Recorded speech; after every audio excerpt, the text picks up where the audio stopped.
Every team should want to have Elly De La Cruz on their team, but only the Reds have him on theirs, and it's only going to keep getting better from here. You are Locked On Reds, your daily Cincinnati Reds podcast, part of the Locked On Podcast Network, your team every day. You are Locked On Reds. Thanks for making Locked On Reds your first listen of the day. We are part of the Locked On Podcast Network, and we are free and available on all podcasting platforms because we are your team every day. I'm your host, Stephen Offenbaker, alongside my co-host, Jeff Carr, and we are diehard baseball fans. We have a passion for the Cincinnati Reds, and we have taken our love of the game, our passion for baseball, and we have turned that passion into information for you. We want to thank those of you who listen every day. If you are an everydayer, let us know in the comment section or hit us up on Twitter and tell us about your love of the Cincinnati Reds. On today's podcast, we look at Elly De La Cruz, or should I say Elly De La Disruptor, as the rookie phenom played a big part in the Reds taking a weekend series down in St. Louis. Elly's performance has us wondering, though, has he had the best debut of all of the Reds rookies, or is there somebody else that should be considered? We'll tell you all about that. Since the start of the season, several Reds have rebounded after slow starts. We're also going to tell you today who should be aboard the bounce back train. That's going to be a fun conversation. But before we get into that, Jeff, let's start with Elly De La Awesome, should we call him? Because he has been nothing short of amazing. And I called him Elly De La Disruptor there a second ago because he really is just something else when he gets on base. Defenses don't know what to do with him. No, I do not envy a opposing pitcher, an opposing infielder, heck, opposing outfielders. You got to pay attention and make sure that they back up any errant throws, because basically, if there's any mistakes that are made, Elly De La Cruz is going to take advantage of it and advance at least one base. He probably could go more than that if need be. I mean, he won this game on Sunday. He got the Reds this series dub with his legs. It was an absolute amazing sequence of plays because they're in the 8th inning. He walks to lead off the inning, and then he steals second. And then, he doesn't steal second. He gets to second on a ground ball by Spencer Steer on a full count pitch that he took off at the point right when the pitcher was getting ready to throw, such that he was so close to second base that whenever the ground ball was picked up by the shortstop, they looked over and like, yeah, not going to happen. I got to throw it to first. We're definitely not getting the first half of the double play here. We're not getting a double play. So then he's there on second. And then he moves over to third on a pass ball that usually when you think of pass ball, you think, oh man, it gets away from the catcher, goes all the way back to the backstop. No, Wilson Contreras just literally drops a fastball from Jordan Hicks, and it probably bounces maybe 2 or 3 feet to his left. Really not that far. He has to take like 2 steps to get to it. But Elly De La Cruz is already on third by the time he picks it up. He's just so fast. And then the ground ball that was hit right to, again, the shortstop, and he throws it home. Like, this is a play that everyone in Major League Baseball is thrown out at home. Elly De La Cruz isn't, because he is that dude. He is, and there's even more examples. The grounder to first base, and he beats the throw to first base. He beats Wainwright to the bag. It's just absolutely amazing for what Elly De La Cruz has been able to do. Every time you think you've seen it all, he does something different. He does something that you haven't seen before. I was watching the defense and watching how Nolan Arenado was playing third base, and the way he played third base between the beginning of this series and yesterday's game changed. He was hustling to cover the bag. He was moving quickly. He was calling for the ball, for the outfielders to get that ball back in from the outfield whenever Elly De La Cruz was on base. It's, we've talked about TJ Friedel being Captain Chaos and being the disruptor. Well, we got 2 guys now that can do that. Yeah. That's one thing too. And I wonder about this because, I mean, David Bell has hit him 4th ever since he's been called up. I really would almost rather see him hit leadoff or number 2 in the batting order simply because I'm selfish and I want him to get the most appearances at the plate. But even more so, like, I think his value, and sure, he's going to hit some mammoth home runs, and it'd be nice if there's guys on base when he does that, but his value is going to be that dude on base. His most value is going to be that dude on base that's just in the other team's mind. And let's look at a couple of different things here, because Sunday he really broke out when it comes to the ability to get on base. He got on base 4 times, Steve. In the 5th time, he put the ball in play, just couldn't quite get there. He got out because he hit the ball right at somebody. But he now has, in a very tiny sample size, but he now has a walk rate of 13.6%. That's over 5% ahead of league average. So the league average hitter is walking about 8.4% of the time. Elly De La Cruz is 13.6. I know that there is at least 1 or 2 people right now that are thinking, but Jeff, his strikeout percentage is really high and all this other stuff. I don't care, man. 45% of the time, dude's hitting 360, getting on base almost 50% of the time. You want to come at me with something else? Because Elly De La Cruz is better than whoever you're thinking about right now. Yeah, you're not wrong. There's a lot of things you said there, Jeff, that I would agree with. Let's circle back to moving him up in the lineup to lead off, hitting second. I think I could get on board with him being the leadoff hitter until such time that he's hitting a lot of leadoff home runs. And once we reach that point, then you drop him back down to the cleanup spot. But I've got no problem with moving him up. I also have no problem with the way the top 5, 6 of this lineup looks right now. The way David Bell's putting it together. You're talking about his walk rate and walks versus strikeouts. I'm okay with him striking out 35% of the time if he's going to continue to have a slash line like he has right now. He's, as you mentioned, he's hitting over 360. He's getting on base. He's being disruptive. If he strikes out from time to time, trying to, get the big swing in, I'm fine with that. I think that a lot of the fan base has been negative for so long that it's just their instinct now to try to find the negative, try to find the other shoe that's going to drop, try to find the thing that's going to disrupt our joy. We're Cincinnati sports fans. We're looking for the disruption of our joy. I understand, but I think that Elly De La Cruz is the real deal. Oh, he absolutely is. And there's just so many other reasons why. I mean, and again, tiny sample size, his average exit velocity. We love to talk about this stat when we're talking about hitters and peripheral stats and looking at if something is legit. Average exit velo is 99.8. And just for a frame of reference, they define a hard hit ball as something that is 95 miles an hour or above, which means that Elly De La Cruz averages a hard hit ball when he makes contact with a pitch. I mean, that blows my mind in and of itself. He has a hard hit rate that corroborates this, is almost 90%. We're talking about the kind of statistics that no matter where he's putting the ball, if it's going right at a fielder's glove, that dude's hand is hurting because he caught that ball, because he hit the thing with such force. I love all of the things that he has been able to do. And yes, I know it's a short time, still has lots and lots and lots and lots of pitches to see, lots and lots of innings to play in and at bats to see, plate appearances, all that other stuff.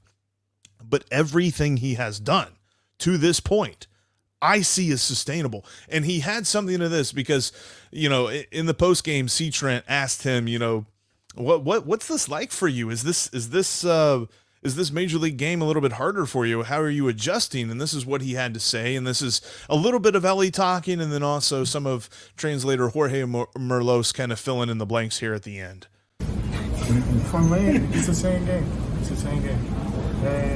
Sometimes you got to make more adjustments, but it's pretty much the same thing. He's just playing ball, man. He's just playing ball.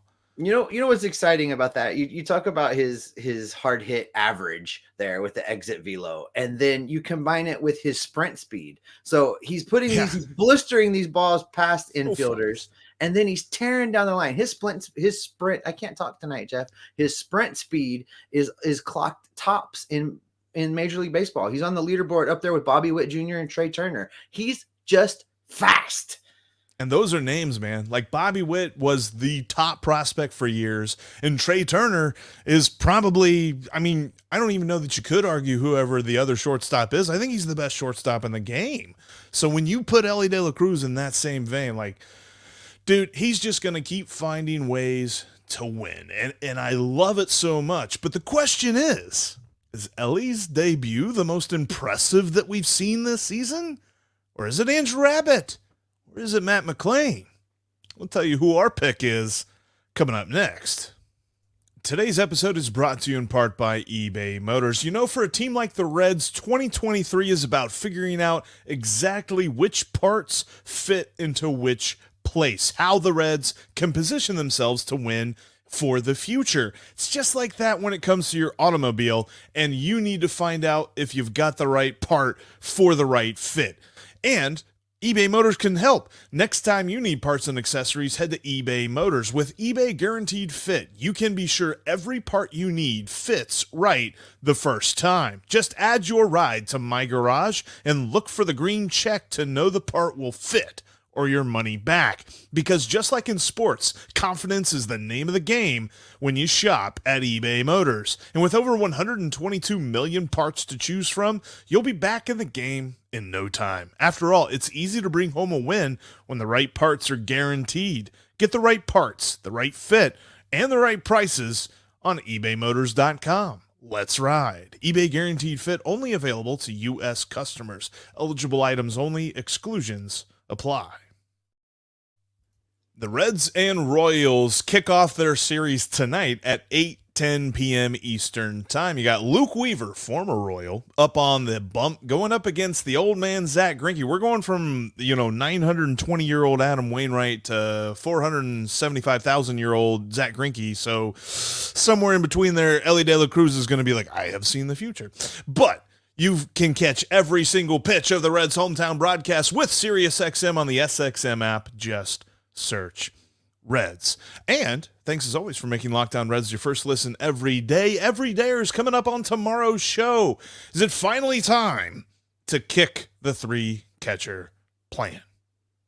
Not to spoil anything, but Steve is shaking his head yes. We'll talk more about that and why coming up on tomorrow's podcast. But Steve, let's get back to this, because we have gushed about Elly De La Cruz and his talent and what he's shown and everything that he's done in his very short time in the major leagues. But is his debut the most impressive rookie debut for a Red so far this season? Well, it all depends on what our qualifier is. What's our sample size? Where are we going to cut it off? If we're talking about the first week in the big leagues, it's a 3-horse race for sure. And what Matt McLain did when he first got called up out there in Colorado, then you have to take a look at Andrew Abbott and his first 2 starts in this rotation. And then, of course, Elly De La Cruz. So for the purposes of Matt McLain, though, I went ahead and pulled out his numbers for his entire time on the big league roster, because under his belt already is a selection as a National League Player of the Week. In 110 big league at bats, he's currently hitting with a slash line of 336, 387, 518. That's an impressive start to a career. To compare that, Elly De La Cruz right now has 22 at bats. So he's not quite there yet, but a slash line of 364, 481, 636. In that time, he struck out 10 times. As you say, people are upset about that, but he has walked 5 times, 3 stolen bases. And then, of course, Andrew Abbott, 2 starts now. In his 2 starts, he is 2-0, pitched 11.2 innings, 0 earned runs allowed.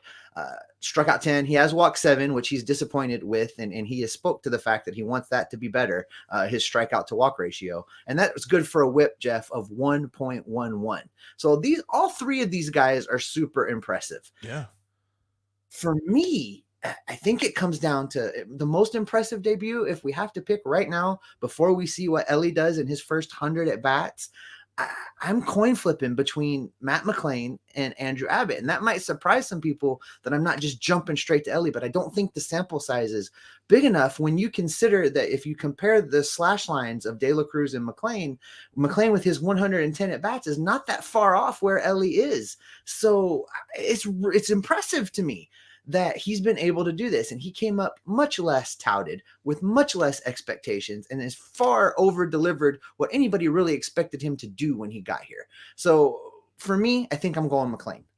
I think I think I'm kind of there with you, and I know I think once we get to 110 at bats and we'll see where Elly De La Cruz is there, we might revisit this conversation because Elly De La Cruz has all of the flash and he's had all the hype and he's living up to the hype so far. Matt McLain didn't come up with as much hype. Now he did have a pretty decent amount of that hype, but he also had some questions surrounding him. I think what's most impressive about Matt McLain is the fact that he's answered those questions. He showed power at AAA, and everybody was like, is this really part of his game? Well, that .518 slugging percentage would say that it sure is part of his game. He is not a guy that's going to come up and just give you singles and dinks and dunks and things like that. Like, he is going to be a constant force at the top of this Reds lineup for years to come. He is a very easily reliable player, whether you're talking about you just need a hit, you just need somebody to get on base, you need that clutch RBI. I mean, Matt McLain has literally done all of that stuff already. And I think that's the most impressive part about him. And really, we can even harken back to Elly's debut. Elly De La Cruz in his debut had the double, and we were all super excited about the double. It was amazing. But the winner of that game was Matt McLain. And the huge hit that he had, like you said at the time, it was a double. They didn't give him a double because, well, you only needed to go one base, and so he couldn't go two bases. But he has been so impressive. And I love what Andrew Abbott has done. It's just been 2 starts, and I want to see more from him. I feel like, we need to see this next start, if he can have a better start, first of all, because in his first 2 outings, his first inning has been over 30 pitches in both outings. So can he kind of get started a little bit quicker in his next outing? I would like to see that. Cut back on the walks, add some more strikeouts and things like that. But let's be clear, we're really splitting hairs here for a guy that hasn't allowed a run in 11 2/3 innings pitched. Like, that's a phenomenal stat in and of itself. So yes, I think when we look at these guys, I give McLain the edge, but man, there is so much more to see from Andrew Abbott and Elly De La Cruz, and what we've already seen has been very impressive. Yeah, and I still have a little pause. You said something the other day, and it's been ringing in my ear when I've been thinking about Andrew Abbott. And you talked about Connor Overton and how good Connor Overton was his first few starts, and then things happen and the league adjusted. So, this is now 2 games worth of film that the other teams are going to have to look at on Andrew Abbott. I'm interested to see what his 3rd and 4th and 5th starts look like and see how these hitters adjust, because I think in the beginning, the pitcher has the advantage there coming in June of a season. They're already stretched out. They're already sharp. The hitters haven't seen them. I think the advantage goes pitcher. Versus the beginning of the year where the hitters a lot of time are ahead of the pitchers. So I'm interested to see how the adjustments go with that. So I need a little bit more of a sample size with Andrew Abbott before I'm ready to just go all in. I need a little bit more with Elly. I think you're right. I think probably around the All-Star break, Jeff, we should revisit this conversation and see what we think as far as how the rookies have performed, because there's a lot more guys in the mix than just these 3. We're going to have to include Will Benson in that conversation. We're going to have to include Spencer Steer in that conversation. Yep. Maybe by that point, we'll have to include a guy with initial CES in that conversation. Nice. There's going to be a lot to talk about surrounding the rookies and how they've performed thus far.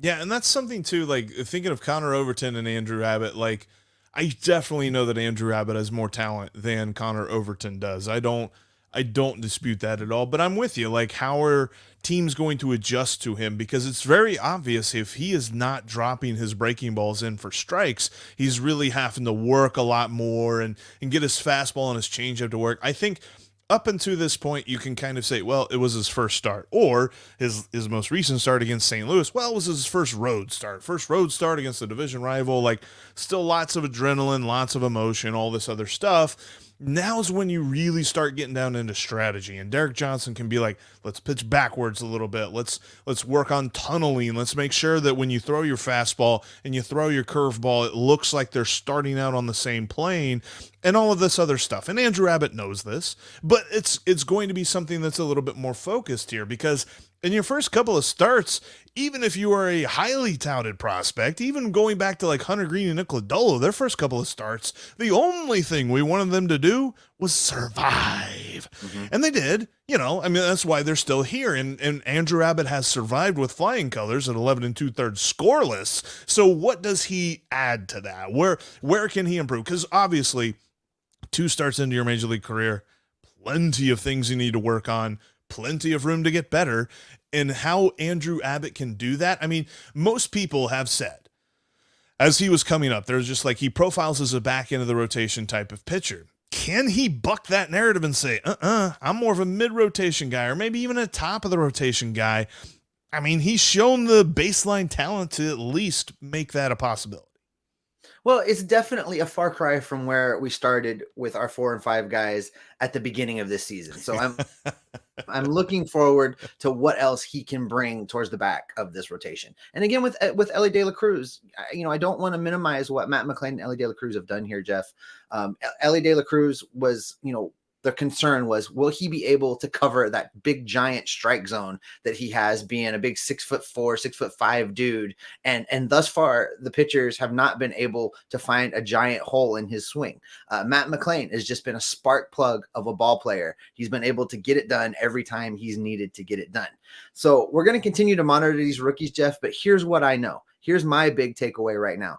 Major League Baseball should just go ahead and give the Rookie of the Year award to the Reds as a whole.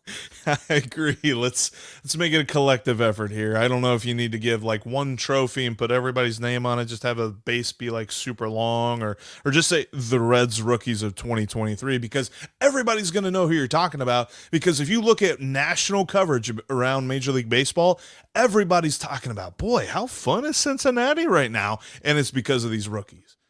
Well, listen, speaking of these rookies, I've seen some stuff where people are still want to give up on Will Benson. And if you're sleeping on Will Benson right now, if you think he's done, if you think it's time for the Reds to move on from him, well, I'm going to tell you why you're probably wrong. And Jeff's got some thoughts on this as well. We're going to get into that coming up next.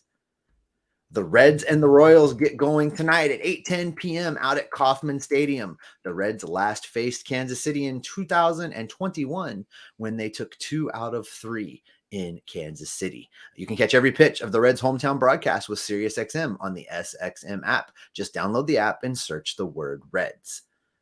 You can also follow the podcast on all platforms, including right here on YouTube. If you have not clicked subscribe and notification, make sure you hit both of those buttons so that you never miss one of our episodes. Make sure you're following us on Twitter so you can talk baseball with us between games. You can follow me at S. Offmanbaker with 2 F's. You can follow Jeff at Jeff Carr with 3 F's, and you can follow the show at Locked on Reds. All right, Jeff, we need to talk about some of these bounce back guys. You kind of launched, you christened the Will Benson hype train when this trade went down with Cleveland. And I've made fun of you and talked about how it's a little pumper car now and you're the only guy on it. But maybe we need to rename this train and call it the bounce back train, because Will Benson has definitely bounced back. If you've been following his numbers, and a lot of the people that have been calling for the Reds to send him down have been watching his numbers. They've been looking at his slash line. Oh, he's hitting under 200. Oh, his on base percentage is up below 200. It's terrible. Well, it's not like that anymore. He's been so hot as of late that his overall season numbers, his overall season slash line, Jeff, 230, 288, 311. That is moving in the right direction. You want to hear better numbers, Jeff? In his last 15 games, that slash line is 317, 378, 439. Now we're talking. And I know that there was plenty of people that still said 230, 288, 311. Why are you happy about that? It's because it was like 100 and 100 and 200 for the longest time there. But really, ever since he came back from AAA, if you can go back to, I believe it's May 21st was the day that he was called up and put back into the lineup. And there were so many people that were just like, I thought we got rid of this guy. Why is he back? Well, I'll tell you why he's back. He has absolutely turned things around. And you can even look at some of his underlying numbers, like his average exit velocity is right at league average now. We're talking about a dude that's starting to get back up there. And when you're at league average, it's saying that, hey, you're not, you're not doing this with smoke and mirrors. This is working. This is actual things that he is doing right. He's got a much better percentage of barrels. We talk about barrels every so often when it comes to a guy. He's got a much better than league average barrel percentage right now. And I'm very excited to see the fact that when he gets on base, and he gets on base a lot because he walks a lot. Remember, we talked about this whenever the Reds acquired him. We said he's a 3 true outcomes guy, which is probably going to bug the crap out of people. Touching, and he's bugging the crap out of people with his low batting average right now. Not me, other people. But he gets on base, and he's going to hit the ball really hard. And he's been getting on base quite a lot. In fact, he has 3 steals ever since he came back from AAA. So when he gets on base, he is being a disruptor. That's the MO of this team. Get on base, and you're just going to mess with the other team's head with your base running. Will Benson fits right. And the stat that I continue to monitor, though, Steve, when it comes to everything, is his zone contact percentage. Pitches that are in the strike zone that he swings at and actually makes contact with. Before he was sent down, it was 67%. Not good at all. Ever since he's been called up, 89%. You want to talk about a jump? That's a jump. That's definitely a jump. But listen, we got some pushback. If you didn't catch our episode last Friday, go back and check that out, because Jeff and I spent a lot of time talking about how we thought this roster was going to shake out as guys came back from injury. And we got a lot of pushback because we did not include Will Benson as one of the guys that would be sent down, that would be parted ways with, so to speak, to make room for these guys coming back from injury. And we got a lot of pushback in the comment section, and this is why now. This is the whole purpose of this segment, is to explain to you all why we did not include Will Benson, because he's on the upswing right now. And as long as he is playing this way, he deserves to not have to feel like he needs to play looking over his shoulder because he might be the next guy to get sent down. I think there's other candidates for that now with Benson's improved play.